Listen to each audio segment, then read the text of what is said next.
Hi friends, ఈరోజు నేను సరదాగా పార్కుకి వెళ్ళాను. అక్కడ చాలా ఉడతలను చూసి షాక్ అయ్యాను. ఎందుకంటే ఈ రోజుల్లో అసలు ఉడతలు అనేవి కనిపించడం లేదు. ఎందుకంటే గ్లోబల్ వార్మింగ్ చేత చాలా జీవులు కనిపించడం లేదు. నాకైతే హ్యాపీగా అనిపించింది వీటిని చూసి. అందుకే దూరంగా ఉండి షూట్ చేశా. అయితే వీటిని చూసి ఒక కథ గుర్తుకొచ్చింది. అదేంటంటే లార్డ్ శ్రీరాముడు రాము సేతుని బిల్డ్ చేసేటప్పుడు ఒక ఉడత అక్కడే ఉంది, చూస్తూ ఉంది. దానికి కూడా సాయం చెయ్యాలి అని అనిపించింది.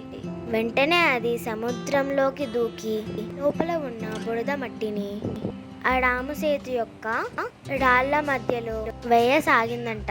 అది గమనించిన వానరులు అది వాళ్ళ కాళ్ళ మధ్యలో పడి చనిపోతుందని భావించి దానిని ఆ పని చెయ్యవద్దని వారించారు. అప్పుడు అది రాముడి దగ్గరికి వెళ్ళి బాధపడింది.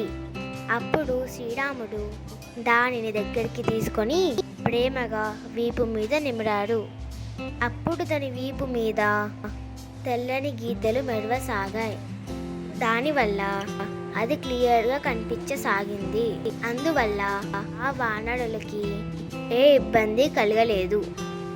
దీనితో ఆ ఉడత మళ్ళీ బురద నింపడంలో సాయపడింది.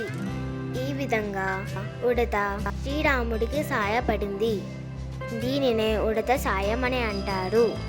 సో మనం కూడా అవసరం ఉన్న వాళ్ళకి ఎంత వీలైతే అంత సాయం చేయాలి. ఇదే ఫ్రెండ్స్ ఈరోజు స్టోరీ. ఫ్రెండ్స్, ఈ వీడియో మీకు నచ్చితే లైక్ చేయండి, షేర్ చేయండి, సబ్స్క్రైబ్ చేయండి. Bye bye.